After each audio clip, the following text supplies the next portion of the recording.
What's the deal, y'all? Welcome back to another episode of the Give Your Life to Bitcoin podcast, powered by Rock Bros Media. I'm your host, Cordell Rocks, along with my co-host, Cab here. Today, we got a very special guest for you guys. This is someone who's a professional in the life insurance realm, so someone who deals a lot with planning for the future. And I think that topic alone ties itself right into Bitcoin in more ways than people might not even suspect or imagine. But got a special guest, Anthony, who's going to give us a little bit of enlightenment. So without further ado, Anthony, man, thank you for joining us for this discussion this evening. Just want to give you a minute to go ahead and introduce yourself to the people, man, and give us a little bit of your background and how you got started in life insurance in general and entrepreneurship. That's a very good question. Well, first off, I want to thank you guys for having me on the podcast. It has been a journey. I'll tell you that. Like when I started in my profession back in 2014, I believe, with two different. It's like I started off with Prudential for about 6 months, and then I was with New York Life for I don't know,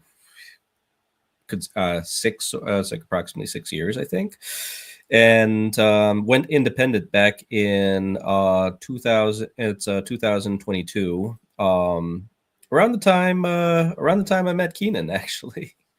And haven't looked back ever since. And it's had its ups, it's had its downs. It's had its challenges, like almost like most things out there, and it's its own beast. And with the advent of social media, a lot of information, both good and bad, have come about.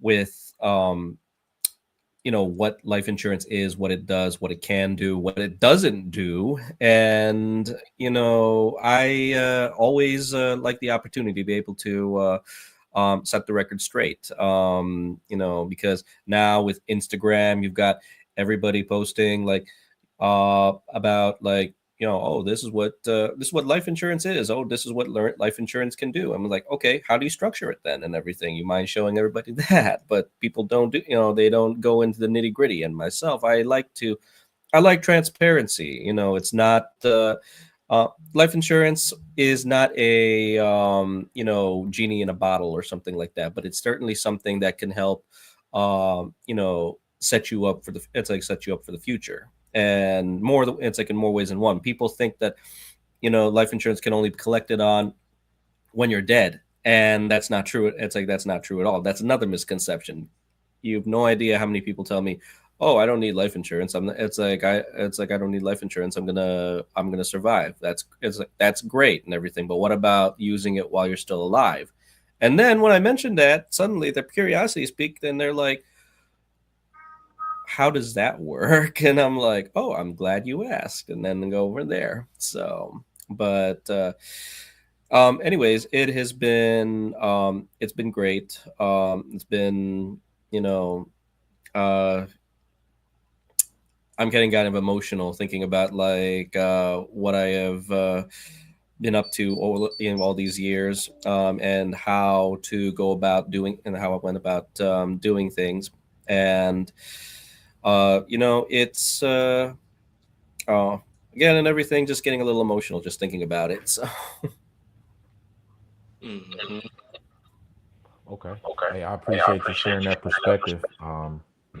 Cab, I'm sure you could probably relate to this as well, but in the Black community, people don't really like to have the conversation around like death. You know what I mean? Like what life would look like after death. I notice, I'm 32 years old, been around my family for 32 years, and that conversation has always been uncomfortable for a lot of people. Um, so I think that alone is what kind of prevents people from even looking at life insurance as a lucrative opportunity to get ahead. Like you said, people think you can only take advantage of life insurance from death, but really, guys like Walt Disney, during the Great Depression era when banks were not lending to people, he actually was able to tap into his life insurance policy and actually fund Disney World. The theme resort that we know today was funded primarily due to life insurance. So I appreciate you hitting on some of those misconceptions. Who would you say actually needs life insurance, and who would you say doesn't? That is a loaded question because if you were to ask me who needs life insurance, I would honestly say everybody. Because I mean, one constant is that we're all going. It's like we're all going to go sooner or later. It just depends on like what kind of life insurance works. And by the way, I just want to say, I really appreciate that you shared that story about Walt Disney because that is actually true. Historically, that is true. He took the money from his, I believe, it was a whole life policy to be able to start Walt Disney Studio. It's like Walt Disney Studios. A lot of people don't know that, and a lot of great businesses have started because they had some form of life insurance growing money for them. But if we're asking like getting back to the question at hand, who I feel needs life insurance, again, loaded question. I feel like everybody needs life insurance. Now the question is, what kind of life insurance actually works out better for you? For like, let's say we have a younger couple with I don't know, with a $250,000 mortgage and three kids and everything like that. I would lean more towards having making sure that their death benefit would cover that, and making sure their family is taken care of. Whoever the breadwinner is covered for that, at least 10 years worth their income, to make sure that the wife, the kids, or the husband and the kids are not it's like are not are well taken, it's like are well settled in and everything, while making the transition from not having the breadwinner there. Hmm. Now if you are a younger person and you have uh you're out there, you're making your way in the world, you don't it's like you don't have a mortgage, but you are making money, but you're looking at ways in which you can grow your assets.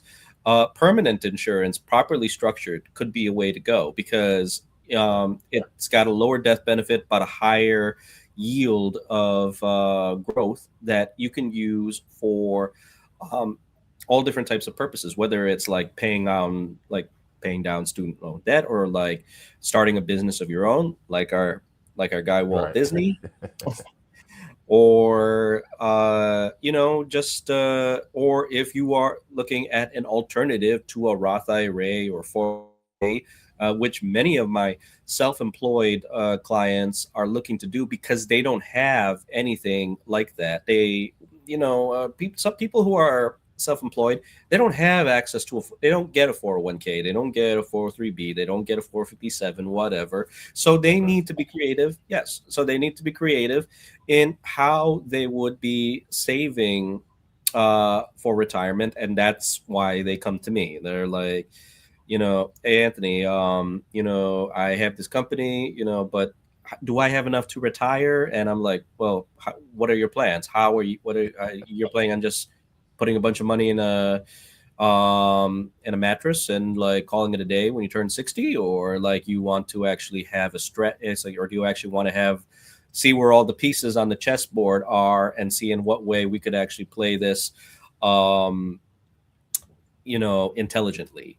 Right. But actually, I this past year I've self-styled myself as the financial chess pro, and it was a bit the story about that. I did a presentation over in Chesterfield Library, where I started off with a picture of a chess piece and a chessboard and chess pieces, and it was a big hit. And I'm like, you know what?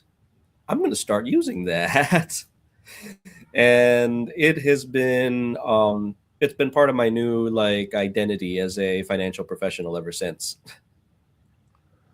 Beautiful, man. Beautiful. Real quick, you talked about the different types of I think it was Roth IRA accounts that your Yes. policies can be tied into. Do I have that correct? Well, no, Could you kind of just high level just break down the difference with those types of policies? absolutely, absolutely. So, Now, these are not. It's like these are not Roth accounts. They have some of the similar benefits as Roth accounts. Okay. First off, it's like Roth accounts after a certain time are tax free. Cash value life insurance is tax free as well. Now there are all different types of flavors. Everybody knows whole life. Everybody knows whole life. Whole life is one flavor of permanent life insurance. Universal is another. Variable universal life is another one. That's more into the market if you're looking to do something a little bit more risky, if you will. And there's also the up and comer index universal life, which is tied to a index like the S&P 500. And as Warren Buffett says, his advice is don't quit your day job, invest in the S&P because the S&P always wins. So all these different it's like all these different flavors for all different types of situations. Like whole life is better for people who want something predictable. It's 3.5%. It'll always be it'll always be 3.5%, or it'll always be 4%. Index gives you a little bit of leeway because of how the S&P changes ups and downs, but tends to be safer than VUL. VUL is all stocks and all bonds. And we all know that how the stock market will stock market at any time. So somebody flushes the toilet. Somebody Mercilessly. flushed the toilet over in China, and then the entire landscape over in Europe will change. It's just the way it is. So, but again, in everything, it also depends on who it is I'm sitting down with. If one of the things that we do is we do a investor profile to figure out what a person's risk tolerance is, and the more conservative people who want predictability tend to lean more towards whole life. People who are more risky tend to value the VUL, and people who are moderate, it's like moderate to moderate conservative to moderate aggressive, tend to favor IUL. And the funny thing is that I will say about 99% of people that I have sat down with happen to land in the moderate range. I don't think I've yet to meet someone who is like, well, actually, no, that's not true. I have met about 5 people who are like bet it all on red. But though it's like, God bless them. They have a plan. So, but again, I always make recommendations based on person's what their profile is, and if it makes sense.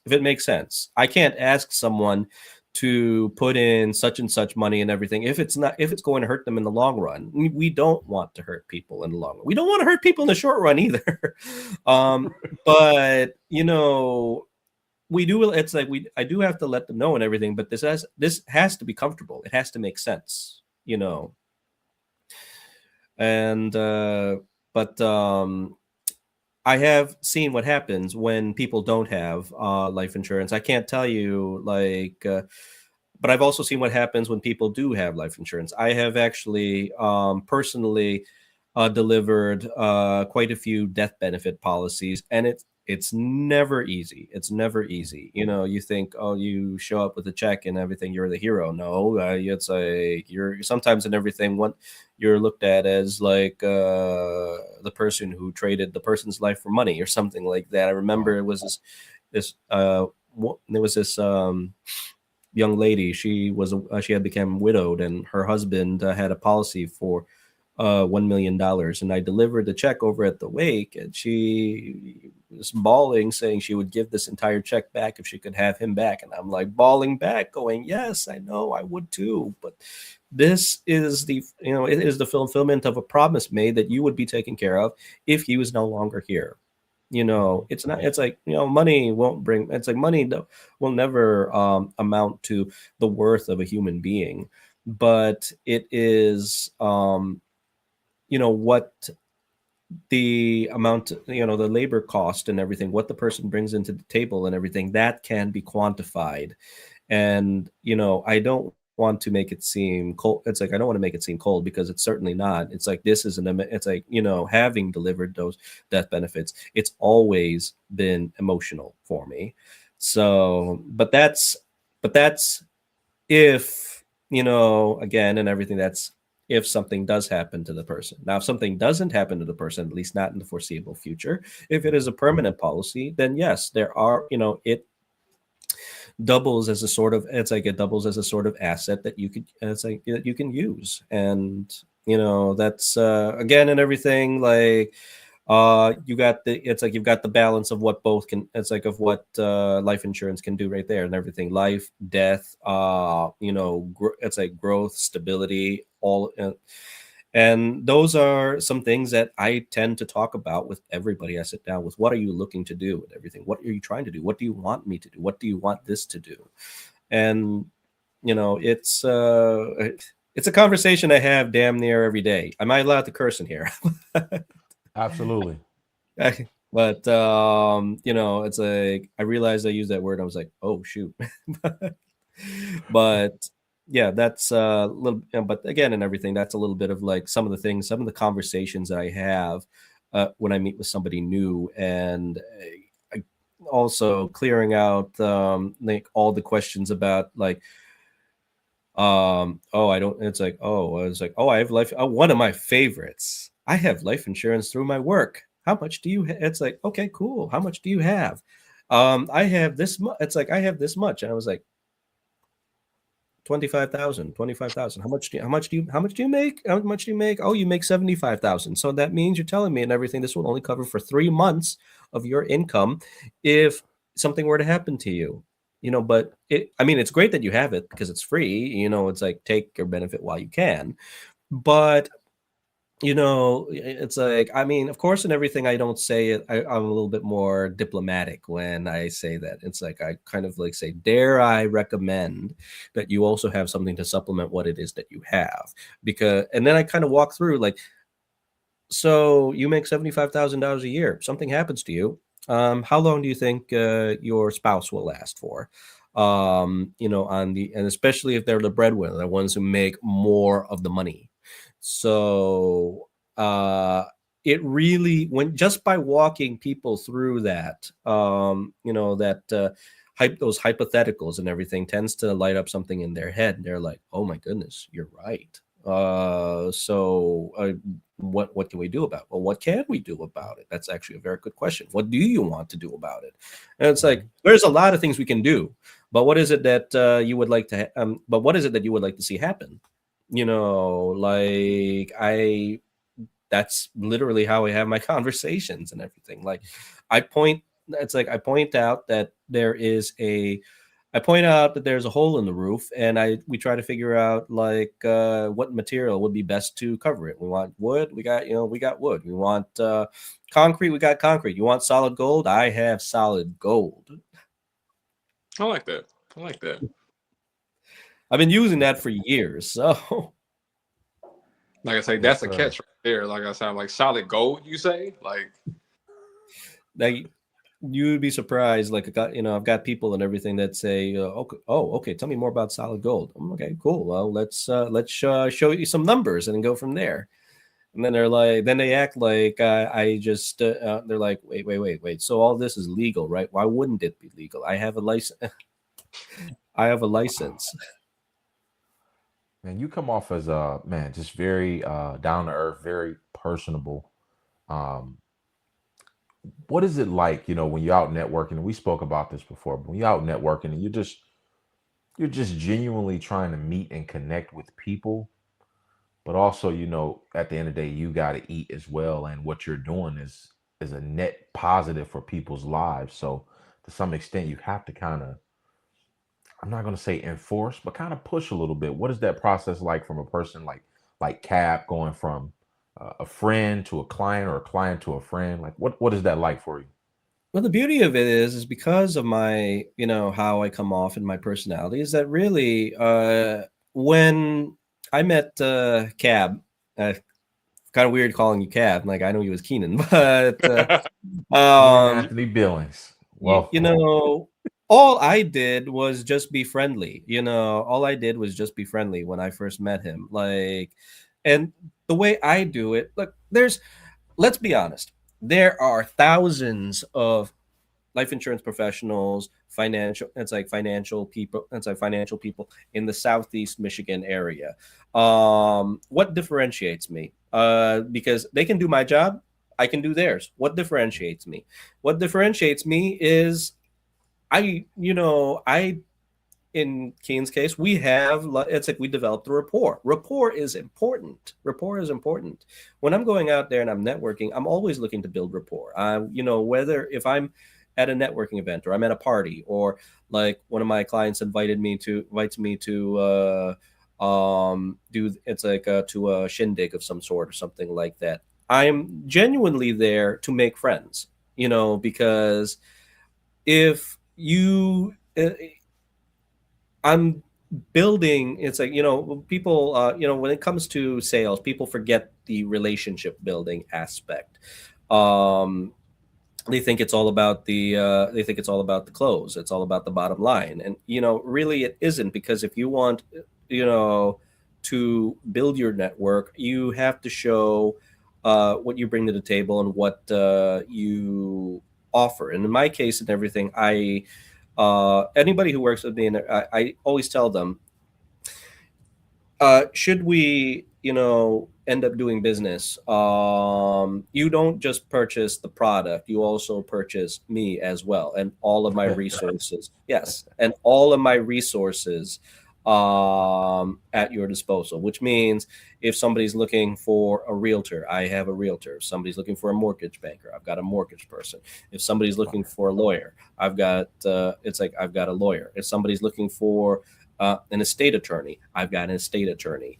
Because I'm going out and meeting professionals all the time, and we are creating connections. It's like we are creating these connections, and because all by myself, without any friends, or I can only do so much. But how much more credibility would I be loaned and everything if I bring in my estate planning attorney with me to a meeting, or somebody who is trying to do something, had recently looking to buy a house, but I was also looking for ways in which to pay down that mortgage. Well, how much more powerful would it be if I come to that meeting with my realtor there too? The two of us bouncing off of each other and everything, being resource and kind of like the Avengers. You got you got Iron Man, Captain America doing combos and everything. That's what that's what we do.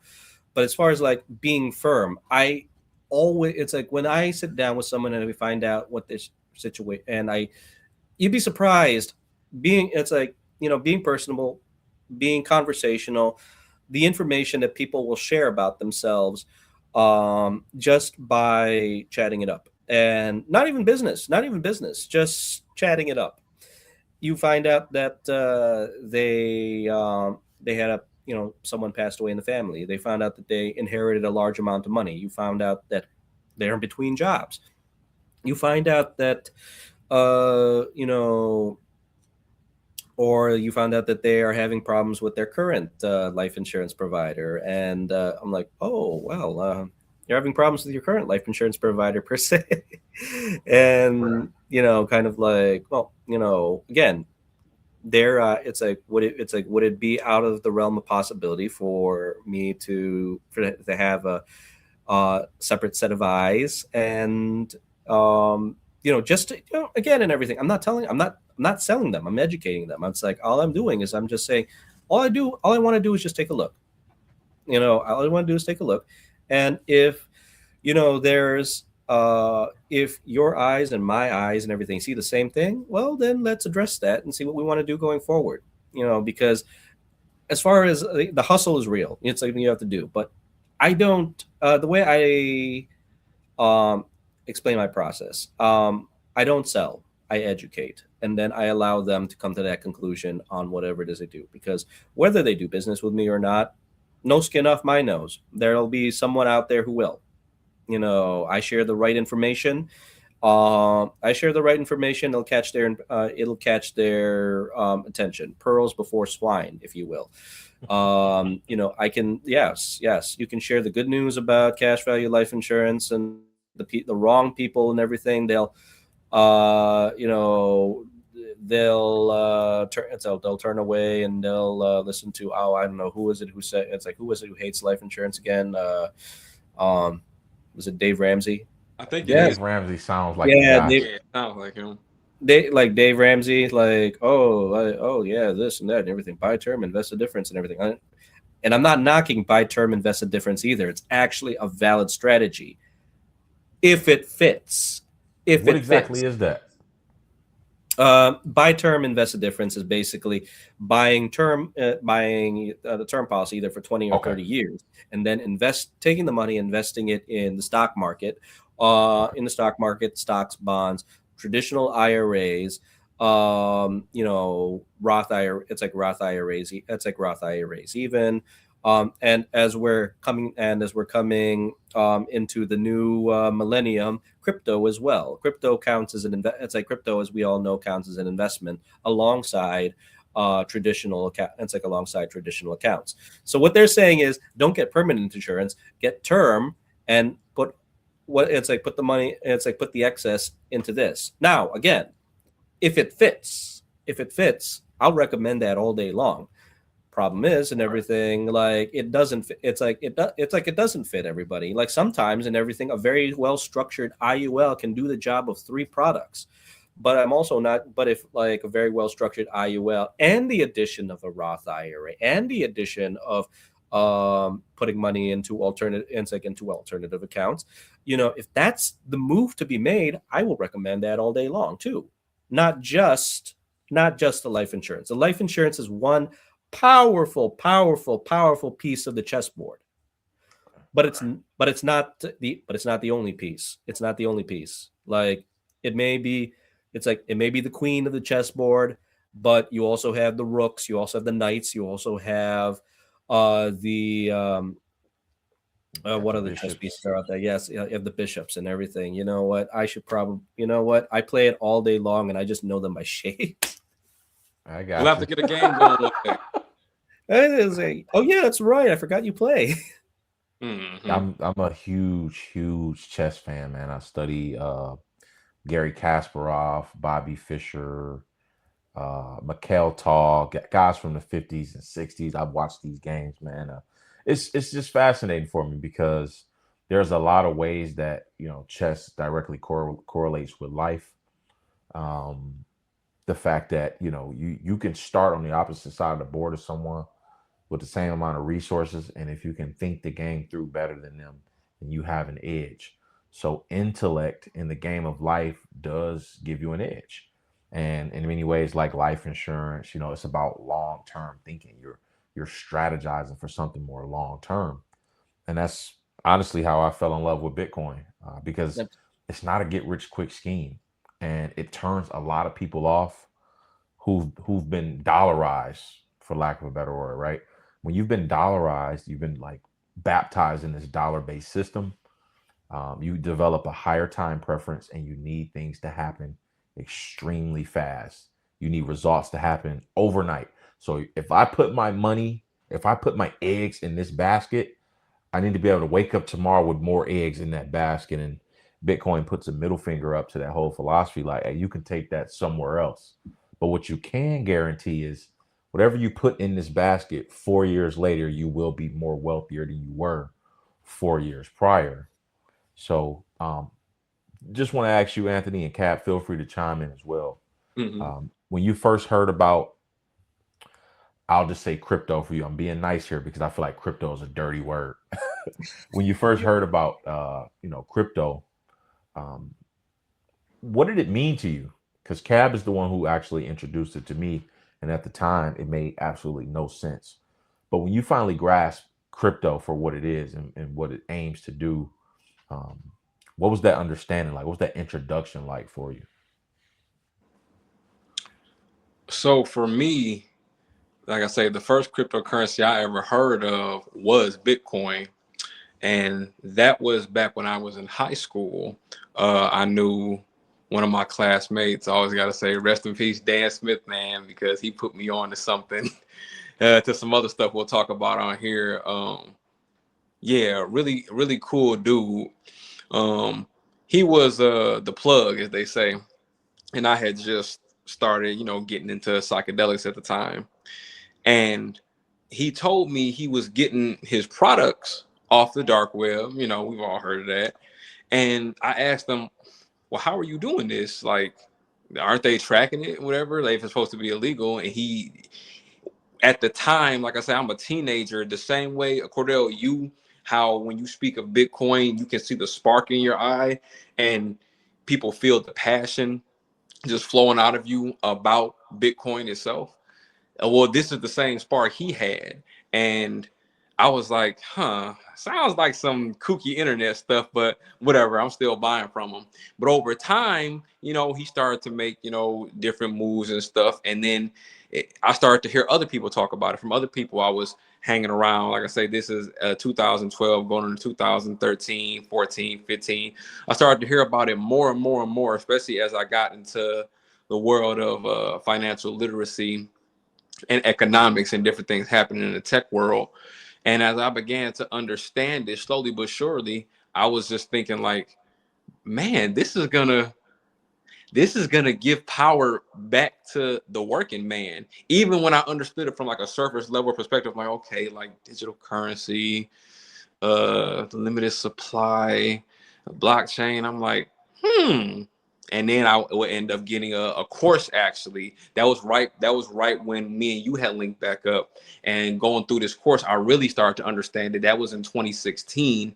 And I just started to think like, bro, it's like this stuff is really going to change the world. Like, that's when I understood it.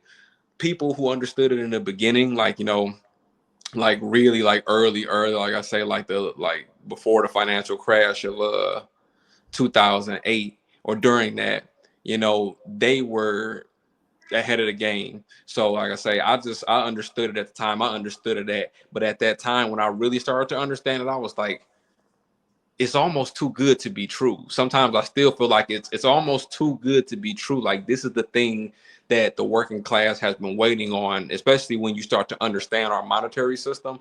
That's what I always compare it to where it's like, bro, this is actually giving us a chance to actually make something of ourselves financially and to break free of these monetary chains that we've, all been born into. So that's the perspective I continue to have it in, especially then when I started to understand it and I discovered it.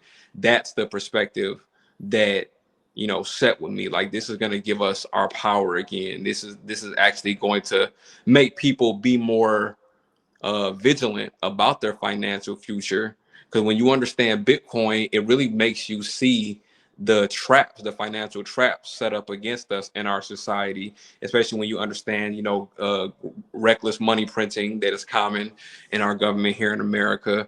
And when you understand certain systems like socialism and communism, and, understand how those systems have, treated people over time, and you understand how recessions are caused and how economic booms happen and how bubbles form, it really makes you think like, damn, it's like this really might be the only way. And like I say, it seems like it's too good to be true, even though how it works, the blockchain and everything is simple, but its goal is simple. That's what makes it seem like magic to me, is that like it's achieving the one goal we all want. Yeah, it's some complexities in how it works, but it's like it's doing that one thing we all want at the end of the day, like short, sweet, and to the point. So that's how I continue to look at it. I appreciate you sharing that, Cab. What about you, Anthony? What was that like for you first hearing about it, especially given the conditions that the world was in from a financial perspective when something like Bitcoin was first introduced in '08 after the financial housing crisis? I'm not going to lie. I am kicking myself because when I first learned about Bitcoin back in in college, actually, a friend of mine was talking about it and wanted me to invest. It was a paltry $100 into it, and I did not jump on that. And thinking to myself, I'd have just decided to do that instead of what was it? I took that $100 and put it into a PS3, I think, where I would be, where my Bitcoin account would be now if I'd have just done that, because I've seen like, it has grown considerably since 2000, since 2008. And it's you've got, um, really and everything. It's like,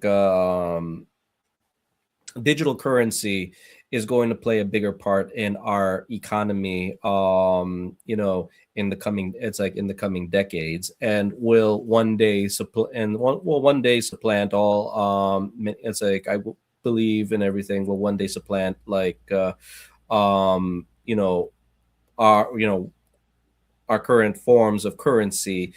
It'll be like something, it's like, it's like, I'm assuming we're gamers here, so all I can think of is Mass Effect. It's like all I'm thinking is Mass Effect. Like, it's like credits, or this is what your credit adds. This is your credit account, your credit currency, or something like that. Yep. And how it plays in with with my practice is, I believe that, they can, it's like they can supplement each. It's like they supplement each other, because we would not. It's like you would not want to use, one move or one strategy on the chess. And it's like when you're playing chess, you want to take a look at what all of the moves on the board and everything. And and Bitcoin, being as big a player as it is, could be one of those. Could be one of those moves and everything that could get get a person over to check. It's like over to checkmate and everything. Next thing you know, and everything there, it's like their net worth is. It's like their net worth is, multiplied by 10 or something like that. Simply that would have been my case if I'd have done that back in 2008 myself, with the 100, but I wasn't, again, and everything. Like, hindsight is, what was it, 50-50 or 20-20? You don't know. Yeah. You don't know what it is until it actually happens and everything. And like, I can't go back and say that that I foresaw Bitcoin becoming the juggernaut that it is now. But, I also can't say that at the time I had the intelligence to be able to see a good thing for when I had it. Right. It was 2008. I most certainly did not. I'm remembering what I was like back in 2008, and I'm like, no, I was not. No, I was not. Oh man, I appreciate you sharing that, brother. You as well, Cap. I mean, last night I was at a bar. I had a buddy fly in town from Florida last night, and he wanted us to pop out to the bar with him. So me, my brother, a couple of friends, we popped out. And if I care about you, if I love you, no matter where we are, we could be in a strip club, we could be at a funeral.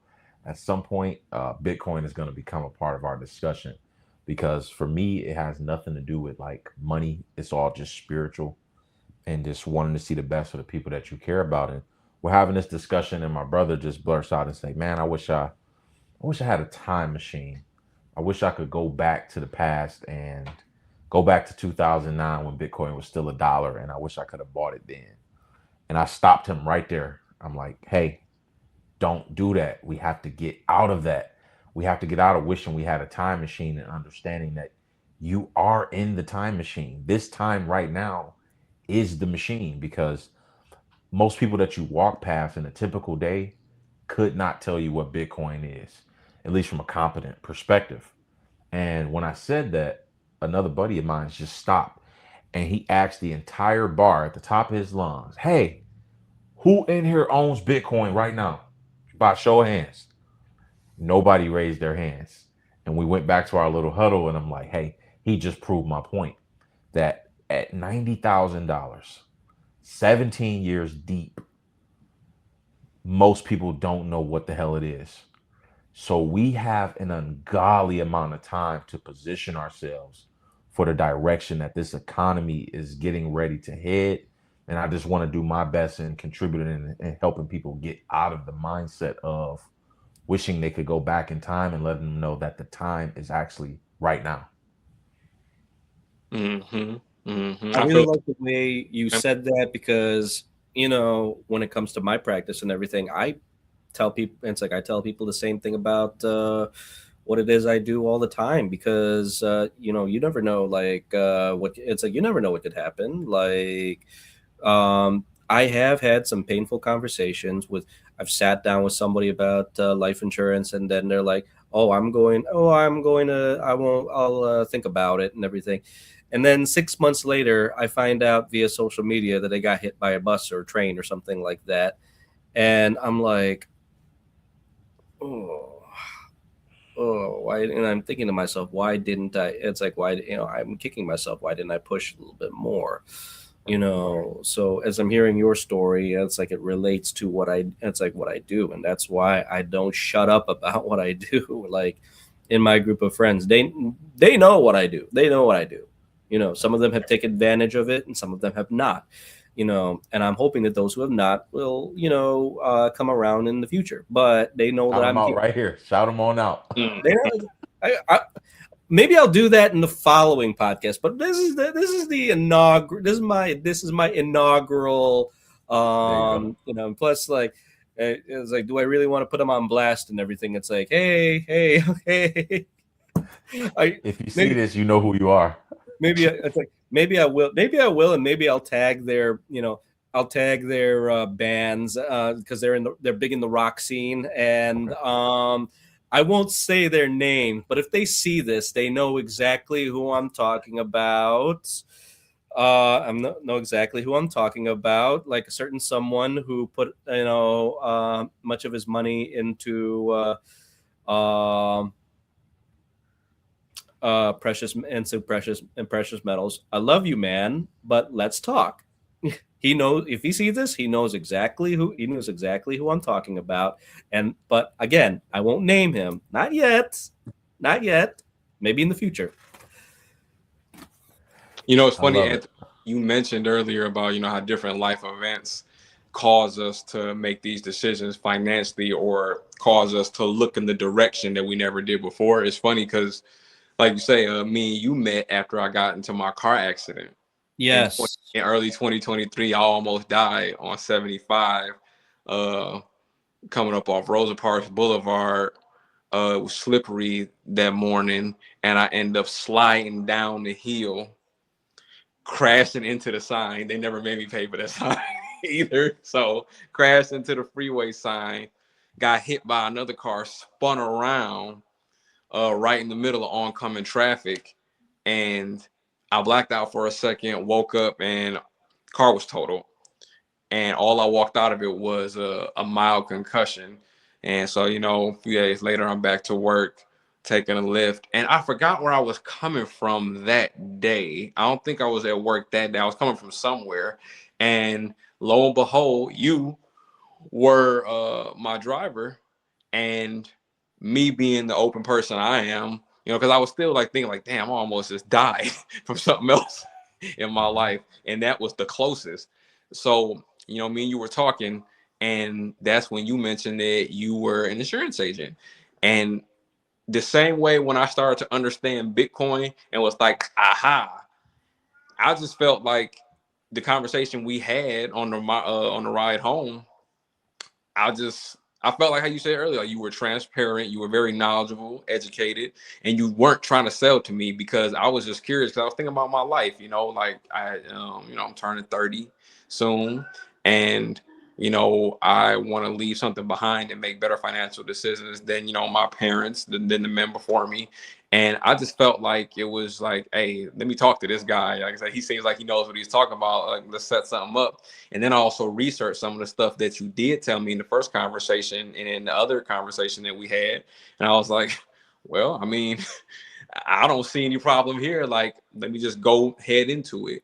And so I look at that situation, even though it was frightening, sometimes it's those moments that we need to really jolt us in the direction that we need to be in. Like you say, God works in mysterious ways, especially financially, because I didn't think that I'd be here one day on this podcast with you, Cordell, and you, Anthony, where it's like, like now we're talking about this, but it all syncs up.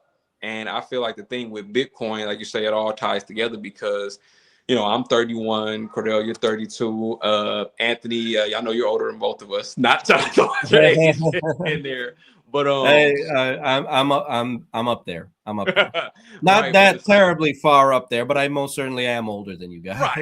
right. So it's like all of these things, like I say, me getting in my accident, or it's like, you know, me and Cordell linking back up because that was an interesting part of my life too. And then all of it leading up to us meeting here, I think it's those things that we need to be grateful for, especially when it comes to the financial aspect of our lives, like what's going on right now in the country. You heard it on the last episode. You know, a lot of stuff is going on. Foreclosures are up 20% year over year. Uh, Homelessness is increasing. Repossessions are up. Dealerships can't sell these cars. Feds has cut interest rates. All these things, the same way Bitcoin was born out of the financial crisis and how that inspired Satoshi Nakamoto to create Bitcoin in itself. You know, because that was a very scary time for millions of people. There are people who still talk about it to this day whose lives were drastically altered. And so, like you say, it's these moments in our lives that we need to make us aware of certain things that we didn't even expect to change in our lives. And it's really just another opportunity to take that next step in our lives that usually we're afraid of taking. Because before, like I said, I had never even considered getting life insurance. I had one through my job that I was working at Amazon. Actually, no, I was working at Coyote at the time. Or like I said, I had a life insurance through there. I was complacent, like many people are. They figure I'll just let this institution take care of it because of trust. And Cordell, like you say, that's the beauty of Bitcoin. You don't need that.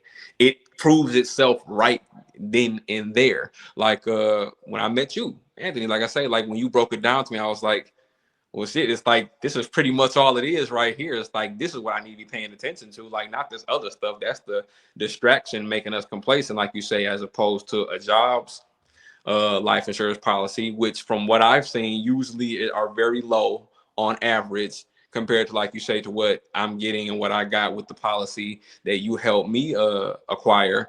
And same thing applies to Bitcoin as opposed to traditional investments we've been taught about, like stocks, which do have their place. And like I talked about earlier, is that they do have their place in terms of building wealth. But when you look at Bitcoin, it's like, well, shoot, it's like, shit, let me do some of that over there. Like that actually seems like it's accomplishing all these boxes instead of just a few, you know?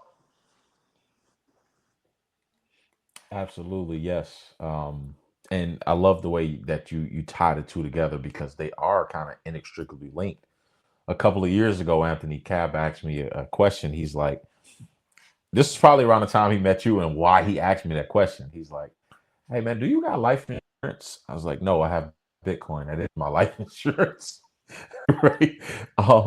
It's so fascinating, right? That what we're seeing right now in 2025, we have all of the validation we need. We have governmental validation, congressional validation, corporate validation, institutional validation, cultural validation, geopolitical validation.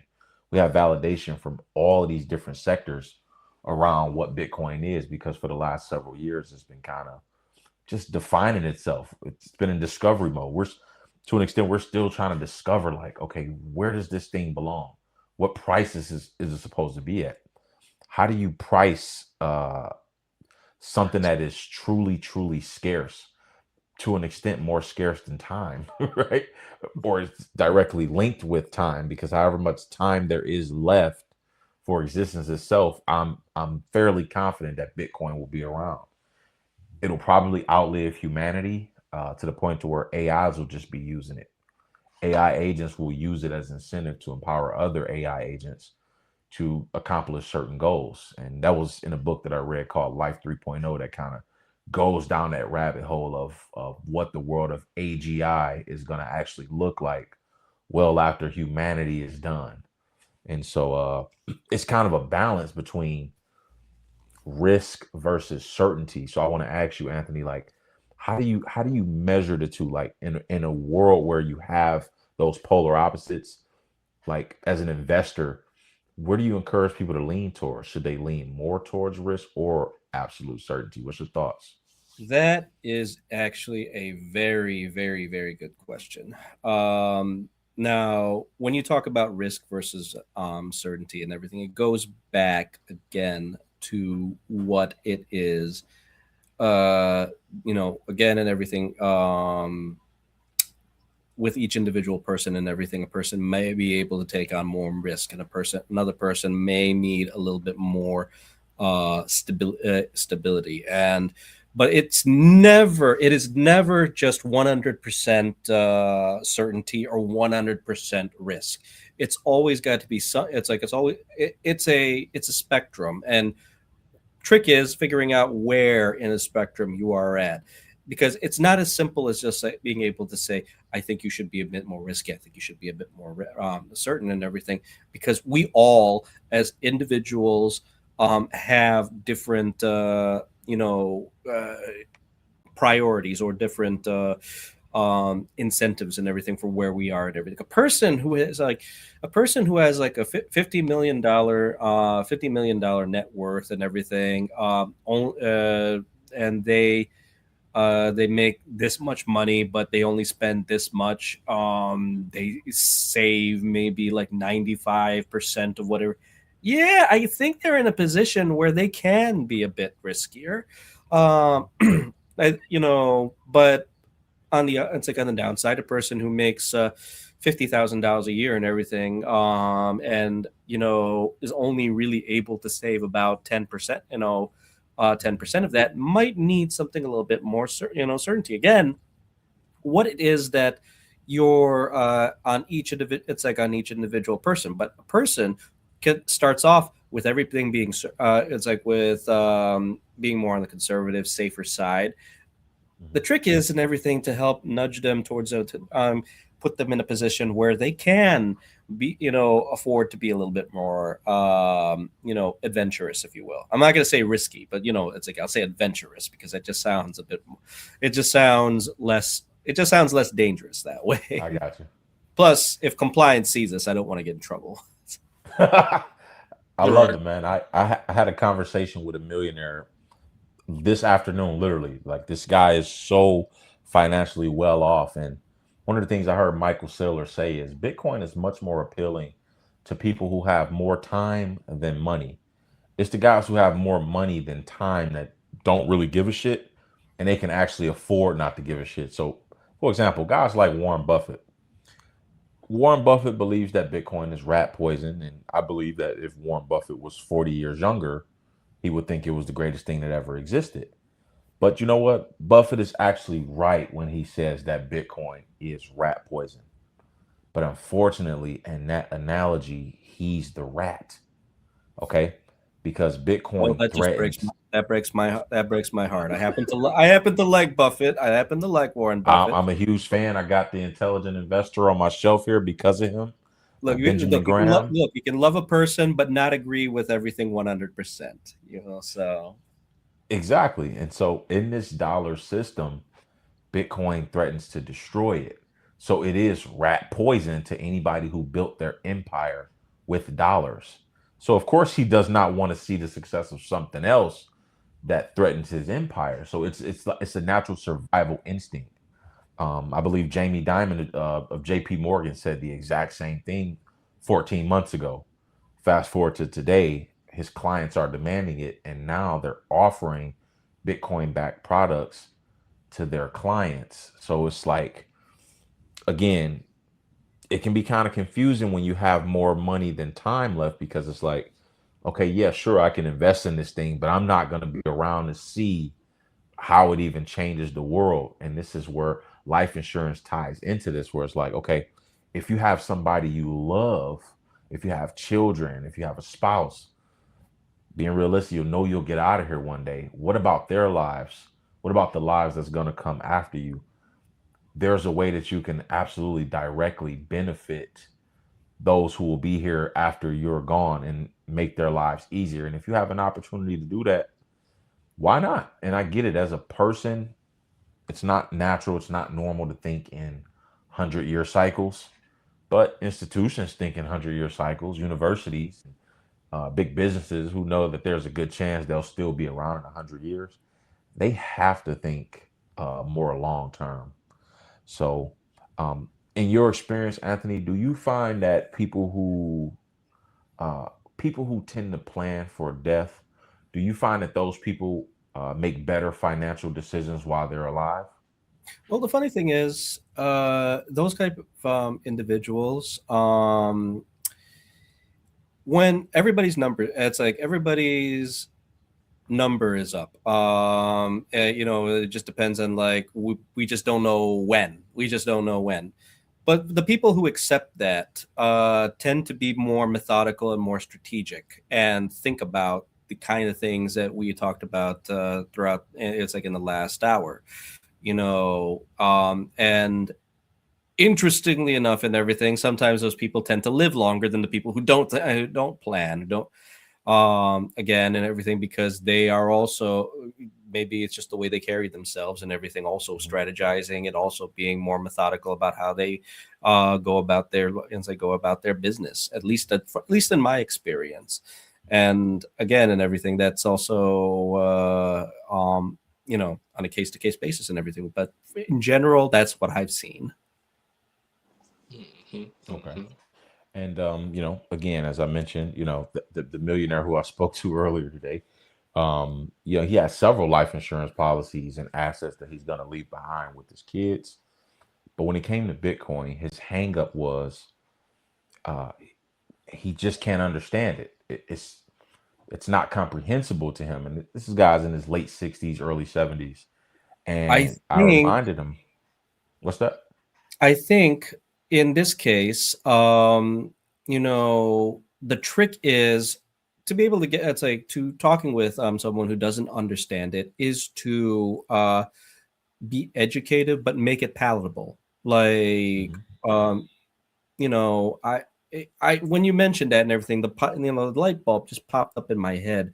where mm, like, Cab, when I talked to you about life insurance, I dumbed it down, didn't I? Mhm, I mhm. made it. It's like I made it as simple as one, two, three, rather than you see all these YouTube videos and everything. Oh, if you take a look at this chart, for dry, clear eyes. No, no, Right. no, no, no, no. This is what it does. This is what we. It's like this is how it works. These are the numbers. What it's like what's not to. It's like what is not to understand. And then like some people are like, oh, so that's how it. It's like, oh, so that I feel like with this millionaire that you were talking to, in his 60s, it's like in his 60s, that it's a matter of finding a way to be able to, um, for lack of a better word, dumb it down, like, because, um, what they call it, KISS, keep it simple, stupid, Mhm. and because, you know, and from there that will lead them to understanding like the bigger intricacies and all the lingo and everything, because it's like learning a different language, if you will. Mm. It's like we know the language, all we're doing is just translating it Mhm. into a way that is like, but I hope that helps. So Absolutely. Absolutely. The analogy that I drew for him, saying that he didn't quite understand it, is like, hey, you don't necessarily need to understand something to directly benefit from it. And the example I gave was, if I was to pop the hood of a car, I could tell you where the alternator is, I could tell you where the battery is, and I could tell you where the coolant system is. And that's as far as it's going. And although my knowledge of engines and cars aren't vast, it's not vast, I can still directly benefit from cars existing. I'm still going to drive the damn thing to work. I don't have to know the intricacies, the ins and outs. And when it Mhm. comes to something like Bitcoin, as complicated as it is, you don't need to know all of the intricacies to directly benefit from your currency being debased and this thing protecting your purchasing power. Right. You don't need to know. You just need to own it. That's your only job, to start enjoying some of the benefits. Now, the flip side of actually understanding it is you build a higher level of conviction. Well, now all of a sudden I'm 500% exposed to this thing. I'm all the way in and some. I'm not leveraged or anything, but I have a lot of exposure to this, and it's really my only investment vehicle simply because of the foundation that is built on top of decentralization, transparency, the lack of need for trust, and the fact that it's pure, it's honest, it's economically sound, it's technically sound, it's thermodynamically sound. And this is all stuff I learned from, listening to some of the most brilliant minds. And one of the things that Michael Saylor he gave to us a beautiful analogy of, imagine you owned a piece of real estate in one of the busiest cities in America. Let's say you own a warehouse, and that warehouse is in New York City, and this warehouse is worth $1 million, and a genie comes out of a bottle and say, hey, Anthony, I'll grant you 3 wishes as it pertains to this warehouse, this $1 million warehouse. What are your 3 wishes? Go. And you might say something like, well, I mean, it's already worth $1 million. I'm making good money, but could you make it indestructible? Could you make it to where like tsunamis, earthquakes, and bombs couldn't even destroy it, where it could just last forever? Like, kind of like stars last for 1 billion years. Make it out of stardust or something. And the genie says, I got you. The building is now indestructible. You got 2 more wishes. What are they? And you'll probably say something like, well, I don't want anybody to break in and steal anything and, vandalize or anything. So could you make the building invisible to where anybody who might want to do the building harm or break in and vandalize it, they can't even see it. They can't even go inside. Kind of like when you walk past a mansion and you've got a private fence and it says, private property. Well, it's only private to outsiders. It's not private to the owner's family. They can come in they can come and go as they please. So the genie says, yeah, sure, I'll make this warehouse invisible for you. You have 1 more wish. What is the wish going to be? And you might say something like, well, I love this New York market. I make a lot of money here, but I would really love to see what the California market is. Could you make it to where I could like teleport this building to California for a weekend and maybe Japan the next? And the genie grants that 3rd wish for you and say, absolutely. Your building is now indestructible. It is invisible to people who might want to do it harm. And it's teleportable across the planet at the speed of light. And the only question I have to you is this building, this warehouse, is it still worth $1 million?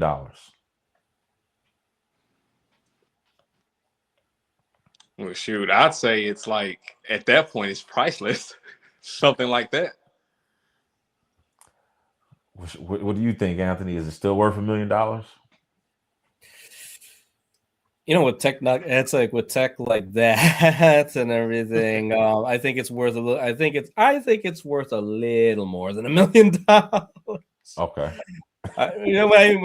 I'm joking. I'm joking and everything. It's like we all know we mean a lot more and everything Right. like that. But yeah, to echo Cap's sentiment and everything. Yeah, like all those features. It's like all those features. Yeah, it would be. It's like it would be like damn near priceless. Mm-hmm. Priceless. That's the point I'm trying to make here. And Bitcoin satisfies all of those characteristics. It is indestructible, first and foremost. It is invisible to people who might want to do you harm and try to confiscate it from you. And it can be moved across the planet at the speed of light. So no, it is not worth $90,000. It is priceless with all of those characteristics. And I grew up, man, playing Nintendo 64 and PlayStation. I remember Duke Nukem, dude. Like, yes, you go back and look at those graphics from like the old 007 games, you like, what the fuck were we doing playing these pixelated games? Like, this was amazing to us. We was fascinated by the shit, but the thing and you would have that one guy playing Odd Job that would just troll everybody. It was not fair. It was not fair. It was not. He'd be hiding in the toilet and everything, and then next thing you know, you get murked. I'm like, where'd you come from? The scariest shit was to turn around and that big ass head is in your face, and then the blood come down the screen. But the thing is, you don't realize how horrible something is until something better comes along. And with Bitcoin entering the chat, now we can finally see how horrible fiat currency actually is, and how much it's ruined our lives, and how much it's ruined our cultures, and how much it's ruined our ability to plan for the future. Look at Venezuela. So, case in point, right? There are actually countless examples. These fiat currency experiments have been done for thousands of years. So the beauty of it is we already know how this game ends. It's just a matter of when. And so that's the whole purpose of this podcast, Anthony, man. We're going to spend the next several years just educating people and enlightening individuals, and answering some of those difficult questions that they might have. I think this is going to be a very lucrative opportunity. If I can't own a whole Bitcoin, it's already out of reach for 99% of people. But if I can't own a whole Bitcoin, if I can't own a brick of gold, then how can I provide the pitchforks to help people at least start digging and still, find a way to contribute to this movement, this revolution, this network, whatever you want to call it. And that's how we ended up here, man, on this podcast. So I know we already been kicking it for an hour. Time flies when you're having a good time, but this is, of course, the first visit of many. So don't want to take up too much of your time here, man. I want you to save, all your good stuff, and I want you to shout out that rock band friend for the next time you come on. We're gonna shout him out in his gold bar buying activities. You know what I mean? I got a lot to say about that, but yeah. Can you tell the people what you got going on, man? And more importantly, like your contact info. Where can people find you? Whole nine.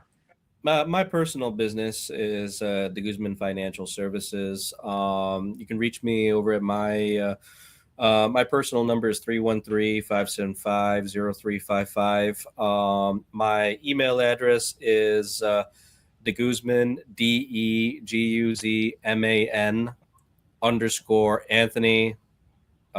I've never seen Anthony spelled any other way than ANTHONY at nlgroupmail.com. N is in Nancy, L is in Larry, group, like a group of people, mail.com.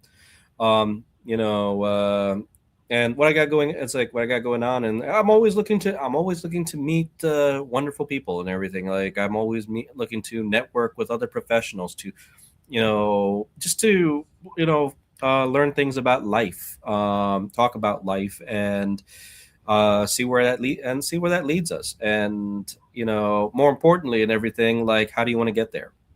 How do you want to get there? You got a goal in mind. Why do you want to get there?